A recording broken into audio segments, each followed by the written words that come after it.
Olá, meus irmãos, graça e paz.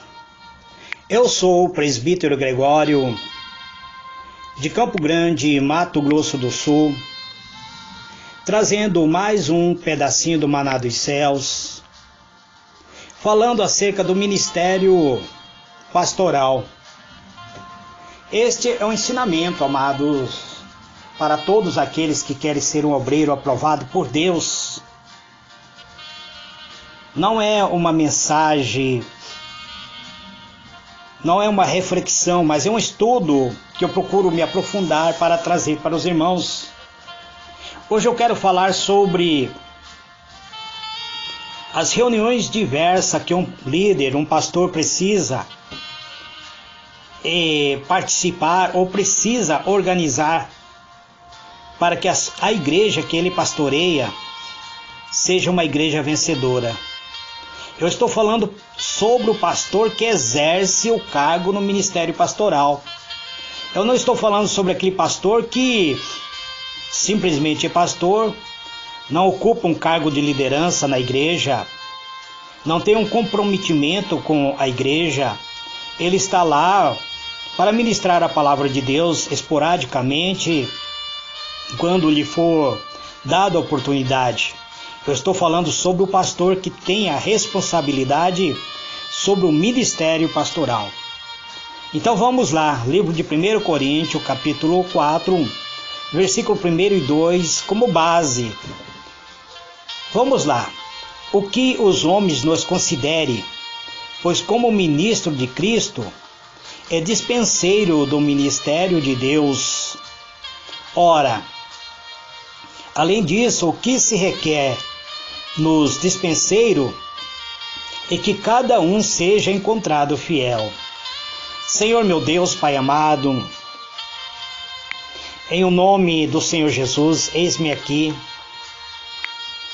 ministrando, Senhor, esta palavra para a liderança, para as pessoas que buscam o crescimento no ministério pastoral, Pai.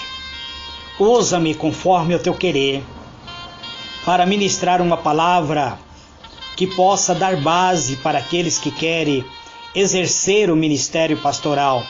Esse é o meu pedido, Pai, em o nome do Senhor Jesus.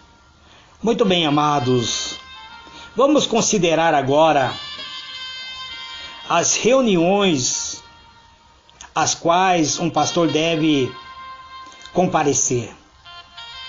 São reuniões da diretoria, por exemplo, a reunião da diretoria da igreja, dos dias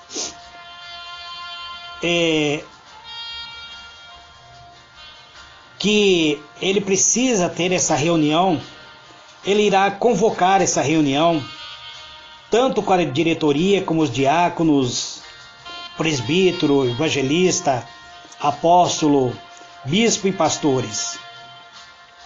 Então, o pastor que é o líder principal, ele irá convocar essas reuniões. Ele precisa participar, fazer parte dessa diretoria que irá organizar, nas organizações do culto. Ele deve organizar também, preparar o obreiro que irá apresentar quais são os obreiros que irá ser o orador destas reuniões. Ele precisa também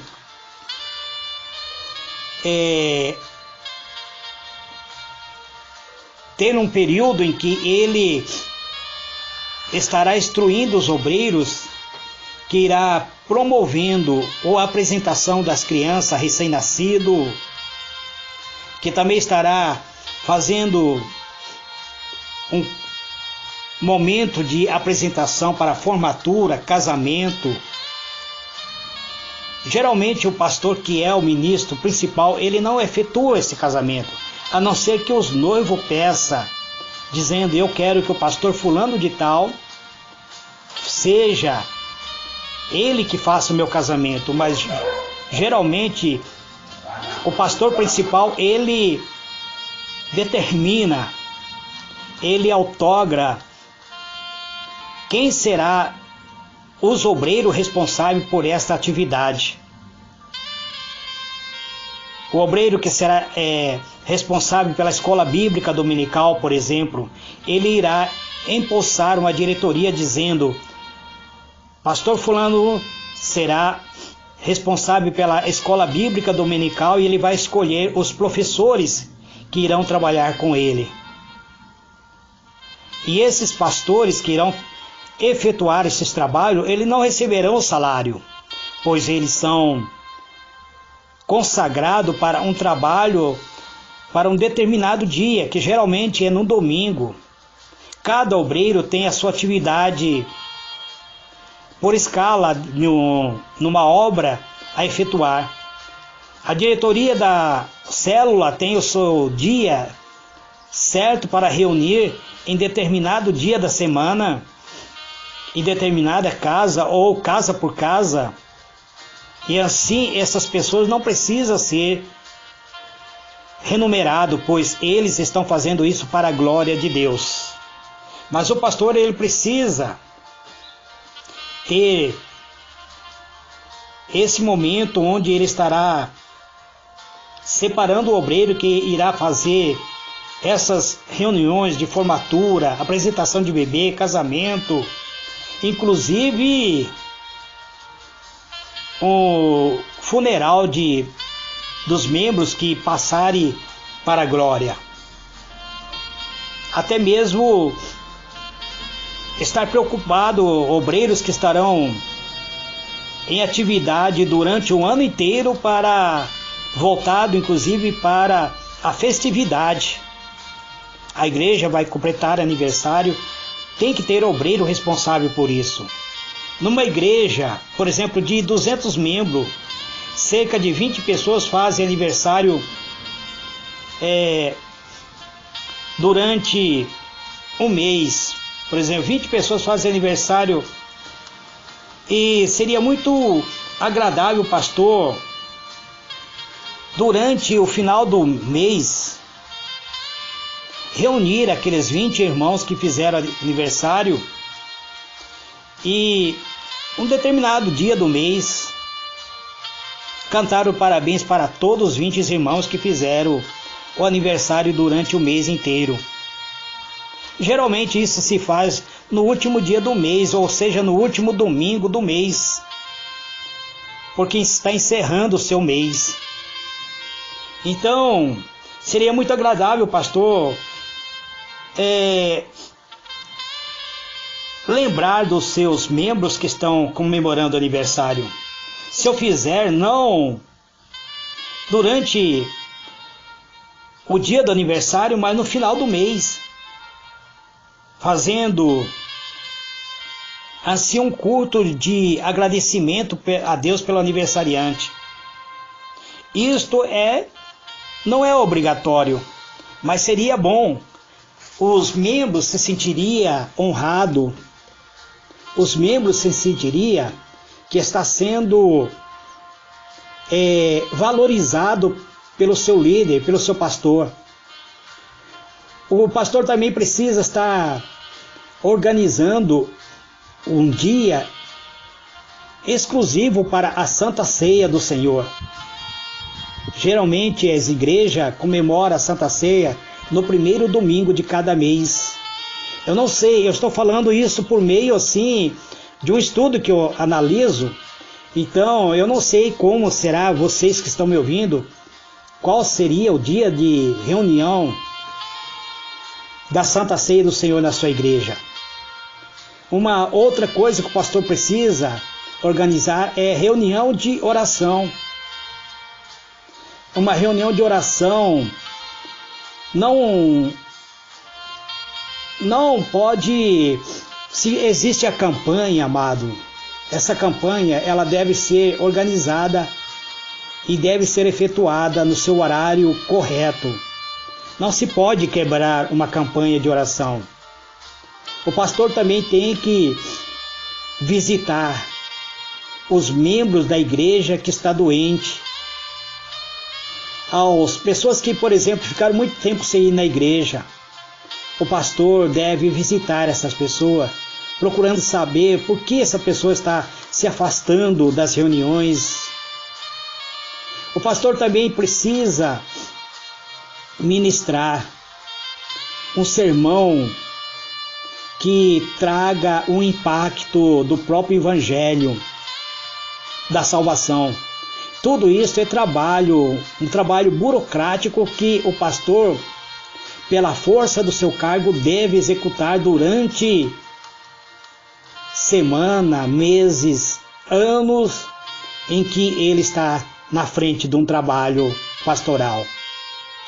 Então, esse trabalho, ele não pode ser negligenciado. As igrejas não é um grupo isolado, amado, que vive só de si para si. Ela faz parte de um todo. Que o povo de Deus precisa compreender isto, é que existem grupos evangélicos que precisa trabalhar unido, de cidade ou do estado ou do país, ou até mesmo alcançar o mundo. É mais importante que o pastor tenha isso em mente ao estar diante de uma denominação. E, portanto, é o dever do pastor comparecer às reuniões de todo tipo que haja. Por isso ele é um pastor por tempo integral, para o benefício da igreja. São chamadas assembleias de convenções, associações de reuniões, de juntas, campanhas especiais. Ainda que o pastor não venha, muitas vezes, assumir diretamente esse trabalho, mas a simples presença dele nas reuniões darão confiança para os seus liderados, para as pessoas que estão sendo liderados, são os pastores assistentes, e assim por diante. Os seus liderados terão confiança, e esse pastor irá crescer em credibilidade diante das pessoas que está liderando. O pastor precisa, então, ele precisa conhecer em profundidade a palavra de Deus. Ele precisa representar a sua igreja por meio da palavra de Deus. Porque as pessoas que estão vindo ali, estão vindo para aprender o que será útil ao seu ministério e para que a igreja em todo possa crescer espiritualmente. E isto consome uma considerável parcela do tempo de um pastor. Dias seguidos, semanas inteiras. Como é que o pastor vai dar atenção a tudo isto se ele não se dedicar todo o seu tempo ao ministério? Por isso, esse pastor precisa ter uma remuneração. Ele precisa ter meio de sustento para a sua família. Então cabe a nós que somos ovelhas, cabe a mim e você, caro ouvinte, a sermos fiéis nas nossas obrigações como servo de Deus, na contribuição diária de um sustento para a obra pastoral. Eu não estou falando ainda sobre o sustento para missões, estou falando sobre o sustento para uma obra pastoral. Isso não é o difícil fazer, amados. Isso não é difícil, pois se você tem um pastor que cuida de você, que assumiu um trabalho pastoral, ele deve ser honrado por ti, para que ele também possa honrar a cada um de vocês. Isto, amado, é mais um pedacinho do maná dos céus falando sobre o ministério pastoral. No meu próximo áudio estarei falando sobre um preparo intelectual daquele que exercita o ministério pastoral. E assim nós vamos compreender o que é o ministério pastoral. Que Deus vos abençoe, que Deus vos conceda graça e paz. Fique na paz do Senhor Jesus.